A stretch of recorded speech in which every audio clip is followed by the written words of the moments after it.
in here at Cobalt for a week of rockhounding, and this is the little silver vein.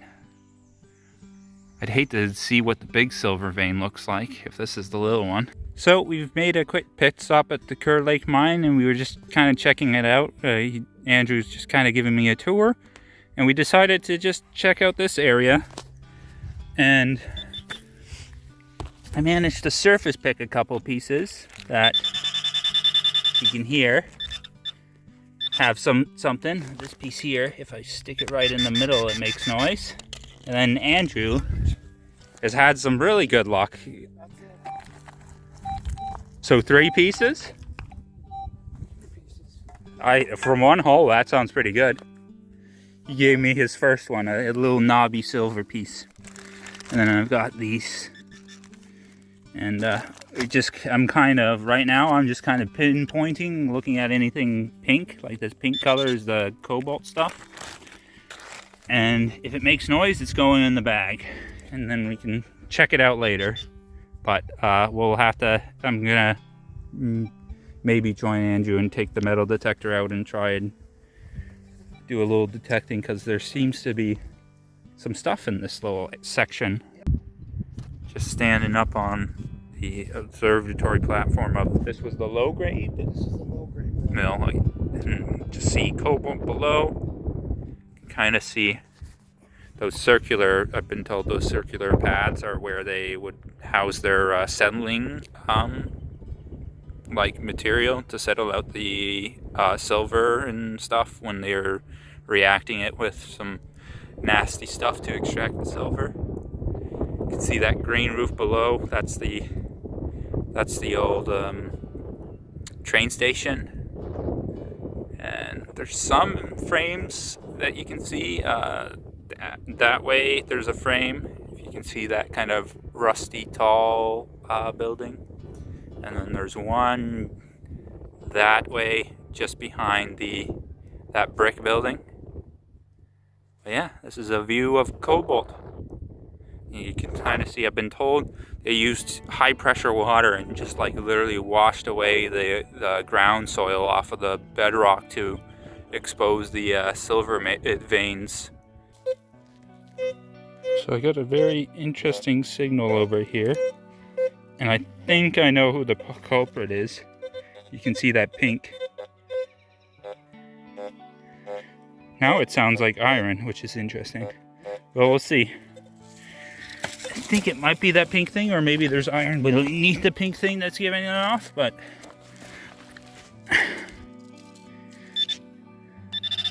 oh, that might be, let's see. Oh yeah, it's definitely the bottom of this, and I can feel it, it's quite heavy. Let's put that away for a second. You can see the cobalt, the pink cobalt stuff. I can feel this chunk is very heavy. I don't know if it's silver or if it's some other mineral, but it's a big piece just sitting on the surface. Let me just double check that there's nothing else here, and I'll go over it with the metal detector one more time just to make sure that was the signal that I was getting. I have another specimen just right here. I hit it with the pinpointer and you can hear that noise. Just to confirm, holding it over. It does feel a bit heavy, so we'll take it. If the pinpointer likes it, we'll take it home and see what it looks like. Here in Galanda, looking for silver today. We've already visited one spot. I didn't find much there besides a chunk with some interesting amphibole crystals in it. But we're now at an old location, digging up silver. Been doing good so far. I'll show you the finds. You'll get to see them. Actually, there's one sitting right there. That one has a couple veins on the one side of the rock that seem to give off some good signals. And right now I'm following a signal in this way. There's something kind of like in there, in that hole right there. But I'll show you some of the cool finds that I've found so far, and also some stuff that I've been gifted by my good friend Andrew, who's so nicely taken me on this trip to Cobalt and Galanda for silver collecting. So far, a couple, or no, not a couple, a decent amount of little bits and bobs of stuff have been found. This one was right on the top. You could see the little blobs of shininess. And I just picked that up because it looked weird. This one my friend Andrew found, but he gifted it to me. This blob here of oxidized, slightly shiny stuff is silver. And I also just found this drill core, or drill bit. It's pretty intact, so take it home because it's an interesting little piece of mining history. So it's just digging in here. We were following a signal that showed up, and I pulled out this piece. This back blob here has silver in it, and on this side right there you can kind of see the shine of the silver, and this piece was right beside it. You can see very like thin, doesn't even get detected silver on there as well.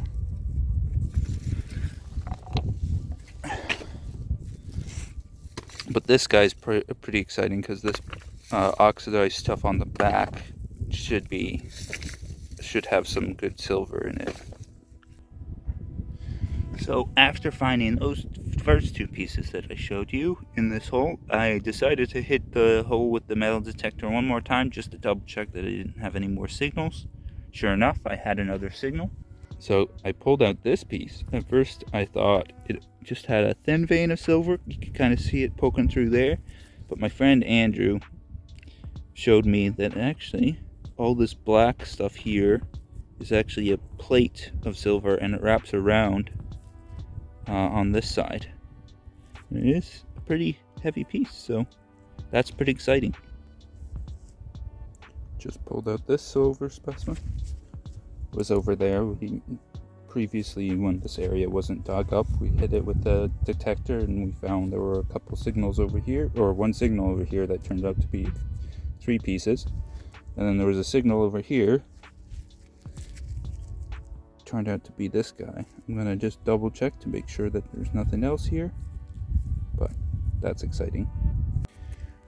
I thought I'd show you folks a couple interesting conglomerates here. In Galanda you can find some pretty interesting conglomerate occurrences, and here are some examples of that. You can see there's some quartzite cobbles, some sizable ones in here. It looks like mostly quartzite with a little bit of quartz and some other stuff, but mostly quartzite cobbles, which is pretty interesting. But then you get different sizes, so you get bigger cobbles and then you get ones that are mostly small cobbles, or they'd probably be pebbles actually, they're so small. No, I didn't have time. I have a video, or just a little, before he disappeared. So we're around the Brady Lake area doing a little bit of detecting, and I came across a signal that sounded pretty good, and at first I pulled up a piece of aluminum, so I was a bit annoyed, but then I hit it again just like, maybe it's still there, and sure enough it was. And I started pulling out big chunks, and with the pinpointer all of a sudden the signal disappeared, and I looked at one of the chunks that I had pushed to the side, and I got this guy, and you can see right there, those are veins of silver. That's pretty darn cool, and it's got some weight to it, so hopefully there's some good stuff in there. Only in Cobalt. Well, other places too, but the beaver's been busy. That is crazy. There we go. Going by, look at that thing. Crazy. So we're just in the beaver Temiskaming area, and I was just doing some pinpointing because there's a bunch of the pink cobalt stuff, and I just hit up any of those pieces that I saw on the surface. But then I just spotted this sitting on the surface. It's I believe this is chalcopyrite. Actually, let's give it a scratch with the fingernail. Yeah, it seems to scratch with the fingernail, so that should be chalcopyrite. It's got a lovely blue coloration to it, so that's a cool little specimen. But yeah, I found a couple pieces. One piece with a little bit of silver in it for sure, but some of this stuff here could be nickel. There's a lot of nickel stuff found here, so that could be a possibility. And actually, I think there's a secondary mineral. I forget the name, but it turns green. It's a nickel secondary mineral, and I found a couple pieces with that secondary mineral on it. So I found a couple pieces that have some nickel in them, or nickel minerals in them. So with cobalt, you might be wondering, why is there such high deposits of silver in the general area? Well, the geology of cobalt is quite interesting. It's a geology where you have both volcanic and sedimentary rock that has had deposits of intrusive diabase rock, which contains the ore-bearing veins of calcite or dolomite. Depending on where you are, it's either calcite or dolomite that contains the silver ore, along with the numerous other types of ore that you can find in cobalt and the cobalt area. Now, besides the geology, cobalt is just generally a fascinating area because of the history of the mining that was done there and the techniques that they did. It really was kind of like a testing ground and a place where they pioneered some very interesting and revolutionary techniques for hard rock mining. Something that I'm not going to go into too much detail because I don't want to clog this video with a 20-minute history section.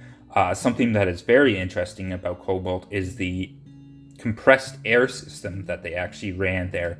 They had this place called the Ragged Chute, which is this system that used hydraulic forces to create air pressure, which then powered much of cobalt's mining equipment. They used like pneumatic systems to power a lot of the stuff that they used in cobalt, and that was all due to this very innovative, one-of-a-kind hydraulic powered air compression system. And so I'll actually put a link below to a website that kind of lays out what the system was and how it worked, because it is very fascinating. But without further ado, let's actually get to the specimens. I've also thrown in a couple specimens that was gifted, or there's one specimen that I actually bought. But this is mostly stuff that was collected on the trip, just with a couple extra things thrown in just as examples, so that you can kind of see a much more complete view of kind of the specimens that you could expect from the cobalt area. Now, to start, I'm actually going to go over some of the non-silver specimens, because I think those are just as interesting from a mineral collecting view as the silver. To start, on the first day, there was one location we went to at the end of the day where I didn't find any silver, but I found a couple cobalt containing specimens, and then I found this rusted specimen that produced an interesting signal, so I took it with me. At first, we stayed with a local geologist who was quite knowledgeable and helpful when it comes to the cobalt area and the specimens that can be found there. And he took a look at it, and he knocked off a corner of the larger chunk, and you actually can see earlier in the video where I actually found it. And it turned out to be this mineral called lollingite. And it's quite an interesting metallic mineral. It produces rust, so it looks like pyrrhotite, which is a pretty deceptive and annoying mineral for metal detectors in the cobalt area. But it is different from pyrrhotite, and I like this. I polished this section because it had some interesting, darker, kind of feathery, kind of dendritic-like features, and so I polished it up. Now, the area of cobalt gets its name from the cobalt that was found alongside much of the silver. Now, cobalt has this interesting secondary mineral that causes this pink color, and it is known as erythrite. I'll throw up some close-up pictures of this specimen because you don't really get to fully appreciate it until you look under the microscope. And erythrite can form some very interesting crystals. I found a non-crystalline version. I kind of just got some amorphous blobs of erythrite, but they still look quite cool under the microscope. And I mean, it's a pink colored mineral, which is kind of cool. I haven't collected too many pink colored minerals. Another secondary mineral which can often be found in association with silver bearing ores is anabergite, which is a secondary mineral of nickeline minerals. And you can see in this case it's a greenish mineral, and similar to erythrite, it's kind of this kind of powdery chalky mineral. And I'll throw up some pictures, close-up pictures, so you can also just appreciate the beauty of this specimen. There are some interesting microminerals that can be found at Cobalt, so it's not only just a metal detectorist's dream place, but it also has some other interesting minerals that can be found there. Now, along with other iron-containing minerals such as pyrite and pyrrhotite, you can find chalcopyrite. This was a specimen that was gifted to me. This comes from the Galanda area, which is an area just a bit north of Cobalt, but Galanda has similar deposits of silver to Cobalt, and it was also a place where they mined silver. And this is just a nice example of an iridescent chalcopyrite sample. Now here's an interesting rare specimen that I first mistaked as chalcopyrite because I thought I had managed to flake some bits off with my thumbnail, and then when I went back and cleaned it and tried to do it again, I realized I had been flaking off some other type of crusty encrustment, and it wasn't actually this kind of silvery blue mineral that I was flaking off. And this was another specimen that our local geologist friend took a look at, and he determined it to be bornite, which I haven't seen too many examples of coming out of Cobalt. And actually, looking on the Mindat forms, the location where I found this at, the Beaver Temiskaming area, there are no pictures or examples of bornite being found there. So for all that I know, I am the only person to have found bornite in that area. And that is pretty cool, because this is a pretty uncommon mineral that you can find in Cobalt. I've only seen a couple pictures of bornite coming out of Cobalt. Now, a lot of the minerals that you're going to find in the Cobalt area are of course going to contain cobalt, and this is just an example of a chunk of calcite containing cobalt minerals. It's probably saffrolite mixed in with some other stuff, but I can't be 100% sure. You can see it's not perfectly polished. I do have a couple little scratches in there.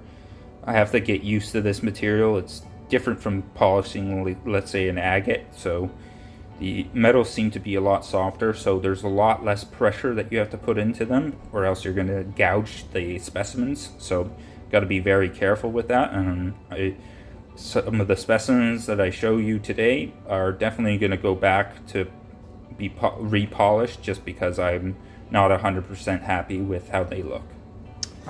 Now let's get to the silver. So at the first day, we stopped at one location, and there I was still getting used to metal detecting. So my friend Andrew, who I went with on the trip, had gotten a good signal, and he told me, hey, you can dig this one and keep whatever you found. And out came this nugget which was just covered in urethriite, which is usually a good sign, and it was quite heavy. And as you can see, the silver in here is kind of the lighter gray, and then the more dull, darker gray is cobalt bearing. And you can see there's a lot of that lighter gray in there, so this is quite silver rich. And my friend Andrew said that the signal seemed to be of a pretty silver rich specimen, so that was cool to experience. And so I just put a polished face on this specimen, kind of polished out the bottom, and sure enough, it's quite filled with silver, which is pretty fun. Now, another location we got to stop out on the first day was a place called Kerr Lake, and we went to the Kerr Lake mine right at where I believe the milling building was, or some type of mill building was. And actually, just at that location, I kind of went with a pinpointer and just tried to check any rock that seemed to have any little bit of pink on them or metallic bits on them. And I came back with a bunch of stuff. Now, most of it was just cobalt ore bearing specimens, but a couple of them I got lucky and they contained silver. Similar to the last piece, the darker gray, less shiny mineral is the cobalt bearing mineral. In this case, it's most likely saffrolite. Often you'll find that if you have saffrolite specimens, you can find that in the middle of those saffrolite specimens, there can be silver, and this is one of those cases. And you can see the lighter metallic mineral is the silver, which is pretty cool. These two polished up nicely. I'm not going to have to repolish these, which I'm happy about, because this is a wonderful little example of saffrolite bearing silver. Another Kerr Lake specimen that I found, this one seems to have more dolomite in it than calcite. And really the silver part is this vein here. There's some silver mixed in there. So that's pretty exciting. And when I first cut it, I noticed that there was also a little bit of silver in here. But when it's a small amount, it's very hard to tell when it's polished up. But this was a piece that I recognized as bearing silver mixed in with the cobalt ore.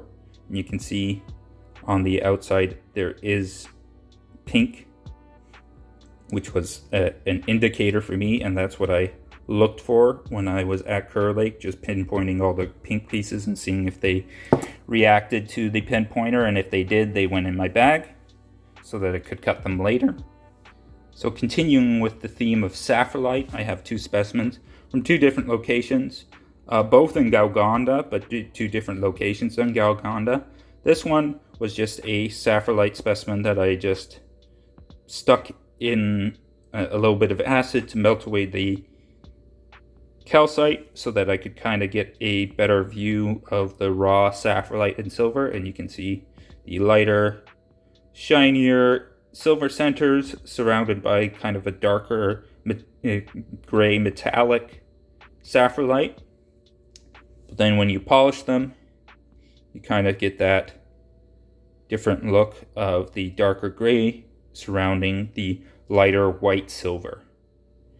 This was a specimen that was actually gifted to me earlier by my friend Andrew, who took me on the Cobalt trip, but the year before, last year, he gifted me this specimen along with one other cobalt specimen, which I also polished up, and I'll show you that too.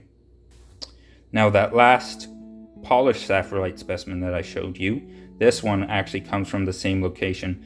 It's not on the top of my mind, so I'll throw up the location name, but you can see this whole section here is just silver, and then you've got the darker gray cobalt containing ore as well. This was another piece. I think Andrew got the signal and then he let me dig it and look for it, and this was another piece like that. But you can see the silver in there mixed in with the cobalt containing minerals. This is that other specimen that I was gifted by Andrew last year.